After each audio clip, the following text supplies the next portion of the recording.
Jai Hind Defense aspirants, welcome back to my channel SSP Success.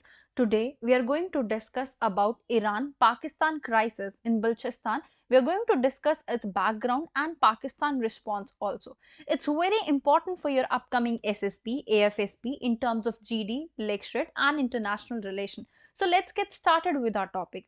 देखो context से शुरू करते हैं। हुआ क्या है, हमने न्यूज सुनी, न्यूज में क्या था कि ईरान ने अटैक किया है, क्या किस पे, पाकिस्तान में अटैक किया है, that too via missiles and some part of Iraq पे भी। ठीक है, जो कि दोनों नेबर्स की तरफ से कंडेमनेशन देखने को मिला है ईरान को। अभी देखो ईरान ने अटैक क्यों किया वो जान लेते हैं। The reason is that Israel Hamas के बाद अगर कोई देश सबसे ज्यादा एक्टिव है तो वो ईरान। आज ईरान न्यूज में क्यों है? क्योंकि इन्होंने हमारे नेबर पर मिसाइल स्ट्राइक की और मिसाइल एंड ड्रोन से पाकिस्तान टेरिटरी पर बलूचिस्त मिलिटेंट ग्रुप जैसल अल अदल के दो बेसिस को ढेर किया। पाकिस्तान के बलूचिस्तान प्रोविंस में इन टेरर ग्रुप या फिर हम कहें कुछ एक्सट्रीमिस्ट ग्रुप छुपे हुए थे। ऐसे एक्सट्रीमिस्ट ग्रुप को ईरान का कहना है जिन्होंने इन पर दिसंबर 2023 में ईरान पर अटैक किया, जिनमें 11 पुलिसमैन की जान गई। ये अटैक पाकिस्तान के बॉर्डर के करीब रास्ट नाम के टाउन में हुआ और इस अटैक की जिम्मेदारी जे अदुल ने ली। और ये अटैक एक इकलौता अटैक नहीं है, ऐसे काफी सारे अटैक होते रहे हैं। इससे पहले एक लास्ट जुलाई में अटैक हुआ जिसमें 4 पुलिस ऑफिसर की जान चली गई। कौन है ये टेरर ग्रुप, उनको हम देख लेते हैं। आपका ये टेरर ग्रुप क्या है? जैशे अल अदल। इनको आर्मी ऑफ जस्टिस के नाम से भी जाना जाता है। अगर हम इस टेरर ग्रुप की बात करें, ये एक सुन्नी मिलिटेंट ग्रुप है जो 2012 में इमर्ज होके आया। आज ये ग्रुप पाकिस्तान से ऑपरेट करता है। इस ग्रुप के लिए ईरान पाकिस्तान को और पाकिस्तान ईरान को ब्लेम करता है। दोनों कंट्रीज एक दूसरे को मिलिटेंट एक्टिविटी के लिए ब्लेम करती हैं। ईरान का कहना है कि पाकिस्तान सॉइल से इन पर अटैक होते हुए आए हैं। इससे पहले भी ईरान ने टेररिस्ट ग्रुप के अगेंस्ट एक्शन लिए, लेकिन इस लेवल का एक्शन पहली बार हुआ। अब हम थोड़ा सा जान लेते हैं क्या कि पाकिस्तान का रिस्पॉन्स क्या रहा या फिर पाकिस्तान ने कैसे रिएक्ट किया इस अटैक के बाद। अभी देखो हुआ क्या है। अब पाकिस्तान का रिएक्शन को अगर हम समझे तो अटैक के टाइम पर Pakistan PM world economic forum के लिए डेवोस में थे, जबकि अटैक हुआ और वो सीधा पाकिस्तान में आ गए। पाकिस्तान सिर्फ नाम की डेमोक्रेसी है। इनके पीएम 5 साल की टर्म पूरी कर ही नहीं पाते हैं। उनका हर पीएम एक पपेट पीएम होता है, किनका? पाकिस्तान मिलिट्री का। और उनके पॉलिटिक्स पर पूरा कंट्रोल होता है किसका? मिलिट्रीज का, राइट। तो जब हमने देखा कि ये अटैक हुआ तो पाकिस्तान चुप कैसे बैठेगा? इस्लामाबाद ने भी इस अटैक को इलीगल कहा और कहा सीरियस कॉन्सिक्वेंसेस होंगे। पाकिस्तान कहता है कि सिर्फ टेररिस्ट एक्टिविटी नहीं, उनके सिटीजन्स भी टारगेट हुए हैं, ये उनकी सोवरेनिटी पर अटैक किया गया है। ठीक है, इसका मतलब ये है कि पाकिस्तान एग्री कर रहा है कि उनकी सॉइल पर टेररिस्ट ग्रुप है, which is quite surprising because जब भी कुछ होता है इंटरनेशनली तो ये डिनाई करते हैं कि हमारे कंट्री में ऐसा कोई टेरर ग्रुप जो है वर्क नहीं कर रहा। एज अ रिवेंज पाकिस्तान ने ईरान के टेररिस्ट आउटफिट पर अटैक किया। पाकिस्तान कहता है उसमें से ईरान के साइड के टेररिस्ट जो है वो खत्म हो गए। देखो बहुत फनी बात है, पाकिस्तान को अटैक होने के अगले दिन ही पता चल जाता है कि दूसरी कंट्री में कहां पर टेररिस्ट हैं और फिर अगले दिन ही वो एक्शन ले लेते हैं। अगर कोई दूसरा देश होता तो वो अटैक होने का राह थोड़ी देखता कि कब हम पे वहां के टेररिस्ट ग्रुप्स अटैक करेंगे and then we are going to react.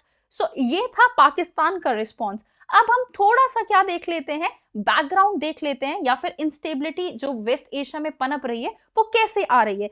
Israel का वॉर देखो, जब से वॉर हुई है ना इसराइल में, ईरान जो है वो इनडायरेक्टली पार्टिसिपेट कर रहा है क्राइसिस में through the proxies of Hezbollah और हाउथिस, और ये मिलिटेंट ग्रुप्स हैं जिनको सपोर्ट किया जाता है ईरान के द्वारा। ईरान के अगर रोल की बात करें, पब्लिकली ईरानियन जो है वो डिफ्यूज करते हैं टेंशंस को, बट सिक्योरिटी अपरेटस जो उनके नेशन में चल रहा है, सो कहीं ना कहीं वो प्रेशर पुट करते हैं इजराइल और उसके एलाइज पे।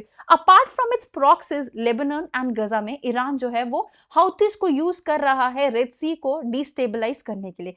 ईरान के जो एलाइड टेरर ग्रुप्स है वो रिसेंट टाइम से they are striking western targets in Iraq, Israel and also in Saudi Arabia. Apart from that let's talk about the issue of regional stability. सबसे पहला जो issue है that is escalation of tensions, right.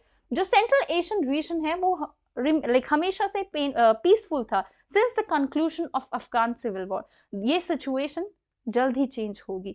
Spread of war in central Asia that could also be one of the region. Global commentators का ये मानना है जो devastating war चल रही है ना गाजा पे, वो बढ़ सकती है और वो डेडलियर बन सकती है। बिगनिंग ऑफ प्रॉक्सी वॉर, ये जो स्ट्राइक की गई है ईरान के द्वारा, ये एक प्रॉक्सी वॉर को शुरू कर सकती है। ईरान एक तरफ, USA and its allies on other side. Continuation of American troops, जो अटैक है ना वो प्रॉम्प्ट कर सकता है अमेरिकन ट्रूप को जो स्टेशन है इराक में to continue their presence. Next we have resurgence of Kurdish militia. जो अटैक हुआ है कुर्दिश टेरिटरी में वो फर्दर फ्यूल करेगी tensions between Kurds and Iranians. We could have seen the instability in Pakistan. जो वेस्टर्न पॉलिसी मेकर है उनको ये इंस्टेबिलिटी जो है पसंद नहीं आएगी, ठीक है। सो कहीं ना कहीं वॉलेटाइल न्यूक्लियर आर्म्ड पाकिस्तान जो है वो अपने इंटरेस्ट में एक्शन ले सकता है in future. Then we have to see the global financial situation in itself. हम देख रहे हैं ईरान एंड पाकिस्तान के बीच में क्लैशेस की वजह से वर्ल्ड डिग्रेड हो रही है, right. What could be the impact on India? देखो ये हमारे चाबार प्रोजेक्ट को अफेक्ट कर सकता है जो कि ईरान के सिस्तान बलूचिस्तान प्रोविंस में लोकेटेड है। That could be affected. Next is spill over effect. Clashes होंगे ईरान एंड पाकिस्तान के बीच में जो एक वॉर खड़ा कर सकता है जो साउथ एशिया में डिस्टेबिलिटी लेके आएगा। इंडिया के इंटरेस्ट जो अफगानिस्तान में है, क्लैशेस अफगानिस्तान में भी फैल सकते हैं जहां पे इंडिया अपने डेवलपमेंट प्रोजेक्ट्स की तरफ को बचाने की तरफ देखता है। सिक्योरिटी क्राइसिस आ सकती है पाकिस्तान में। India would not want a nuclear weapon to proliferate into the hands of non state actors अगर पाकिस्तान कोलैप्स हो गया, बिकॉज अगर टेररिस्ट ग्रुप्स ने टेक ओवर कर लिया तो पाकिस्तान के पास न्यूक्लियर आर्म वेपन है, तो हमारी नेबरिंग कंट्रीज में कुछ होगा तो उसके हमारे तक भी छींटे आएंगे ना। Then increase in militancy in Jammu and Kashmir. Pakistan अपनी मिलिटेंसी को एक्सकलेट करेगा जम्मू एंड कश्मीर में सो दैट वो अटेंशन अपने सिटीजन्स का जो है डाइवर्ट कर दे इलेक्शन ईयर के टाइम पे, right. Now, what are the border tension that Iran and Pakistan have? Border की बात करें, ईरान शेयर करता है 959 किलोमीटर बॉर्डर विद पाकिस्तान जो कि प्राइमरी लोकेटेड है किसमें, बलूचिस्तान के सिस्तान एरिया में। एथनिक कॉम्पोजिशन, ये रीजन होस्ट करता है एथनिक बलूच पीपल को जो कि सुन्नी मुस्लिम्स है and they are facing discrimination and repression from Shiite dominated region. Rise in tension की बात करें, ईरान ने एक्यूज किया है पाकिस्तान को of protecting and sheltering militant groups जो कि रिस्पॉन्सिबल है किसके लिए, क्रॉस बॉर्डर अटैक के लिए that could lead to previous threats of military action within Pakistan. देखो जो despite enjoying warm ties Iran and Pakistan routinely accuse करते हैं एक दूसरे को of their this militant activity. Iran ने रिपीटेडली पाकिस्तान को कहा है कि अब जैश अल अदल के बेसिस को क्रैक डाउन करे बलूचिस्तान में। ईरान ने हमेशा से पाकिस्तान को कहा है कि एथनिक बलूचिस्ट इंसर्जेंट ग्रुप्स को जो ना टैकल करो, राइट। अगर बलूचिस्तान की बात करें, बलूचिस्तान एक ऐसा रीजन है जो अफगानिस्तान, पाकिस्तान एंड ईरान के कुछ एरिया में आता है। ये रीजन जो है प्राइमरली किसमें, लाइक इसकी vast territory that is there in Pakistan which is known for untapped mineral wealth especially in terms of oil and gas deposit। इसकी लोकेशन की बात करें, ये गल्फ ऑफ ओमान मेल के अलोंग लोकेटेड है। माउंटेन्स डेजर्ट जो है इसका मेजॉरिटी ऑफ रीजन टेराइन है। Quetta is its capital. Relief की बात करें, to the east and south east part of Balochistan lies Sulaiman range जो ज्वाइन करता है centrally Brahui range near Quetta and to the north and north west of the reason is Toba Kakar range. जो central Makran range और Makran coast range है to the south वो divide करता है coastal plain को from rest of the plateau. Reverse की बात करें, फेमस रिवर्स जो है बलूचिस्तान में दैट इज बोलान, जोब, हिंगोल, नारी, पुराली, खुद, दश्त। माउंटेन पासेस की बात करें that includes Bolan pass, Khojak pass, Lak pass, Harnai pass and Gonshero pass, right. Conclusion की बात करते हैं, बॉर्डर क्लैशेस जो होते हैं ईरान एंड पाकिस्तान के बीच में वो एक्सकलेट नहीं होने चाहिए बिकॉज पूरे सर्दर्न एशिया में कहीं ना कहीं अनस्टेबिलिटी आ जाएगी। So guys, that was all. I hope you like the video. If you like it, do like it, share it and subscribe our YouTube channel SSP Success. Your likes and comments motivate us to make more and more videos on time. Thank you everyone.